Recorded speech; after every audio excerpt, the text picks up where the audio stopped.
what about, I mean, the social life in camp?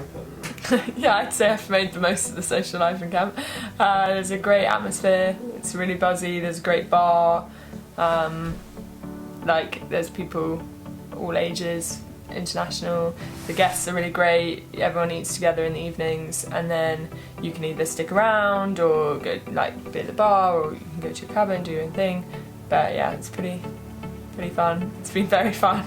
So you've raised various things through the week, which we haven't talked about. Number one is you feel that everybody's a bit hung up about, you know, you get home, you get back in the evening, everybody wants to know what you've caught. So just explain your thinking of that on that. Yeah, I don't know how to phrase this. So I guess for me, I'm not a hardcore fisherman. For me, being here is more about being in this landscape, being with you, being with like friends that I've made now, you know, being with the guides, and like kind of taking all of that in. Like, yeah, obviously catching a fish is a bonus, but I'm also learning so much and I'm having so much fun doing it.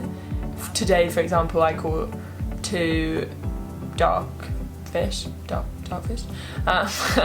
and you know, I'm sure they'll be like, oh, you didn't catch a silver one, and to me, I don't really mind that I didn't. It's more that my casting really improved today.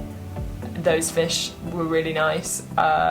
It was really like fun playing them. Our guide was Nick, who's really experienced, and so it was just cool to do that. Like the fishing is obviously one part of it, but for me it's not the be all and end all of being here. There's so much more to this place, and it's like really special place, and obviously the fishing makes it special, but there are other elements that I think that make it special, and I think reducing the time here and reducing your week here to the amount of fish you've caught kind of misses the point, if I'm brutally honest. I think like it's way more about the atmosphere, like look at where you are kind of thing, like look around you. And I mean, the other thing I've noticed is both in Iceland and here, I mean, you are really focused on the well-being of the fish and what happens to them. And, and you know, if they do have to be killed, they're killed humanely, etc. So on Tuesday evening we actually had a talk, which was so interesting. I didn't know. We, you know, talked about how you can tell how long a fish has been in the river, or its growth cycles from its scales, kind of like a tree trunk. And I didn't know that, and so that's pretty cool. And the tagging, obviously, I'm very interested in the tagging and population and all of that, and to see, it would be really interesting to know like how that is going to change with sea temperature and sea level rise and all of that. And so I think having somewhere like this that is concerned about tagging, concerned about the welfare, concerned about the numbers is really important, because like things are changing, and people, I think, need to wake up to the fact that things are changing. With your putting your master's hat on the subjects that you've done, do you think the camp does a pretty good job? I mean, other than it's 2 flights and a helicopter, how can the camp make up for that?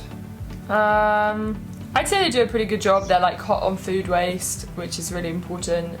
They are hot on plastic.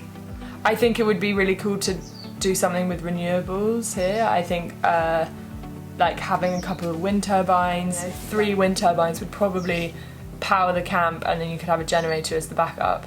And like to have the camp running on renewables would be seriously cool, because then you're flying in, but then once you're here, and that would be a whole nother like point to it if it was like eco as well, eco in terms of energy. So yeah, I would say a wind turbine, like renewables, having it run on renewables would be really cool.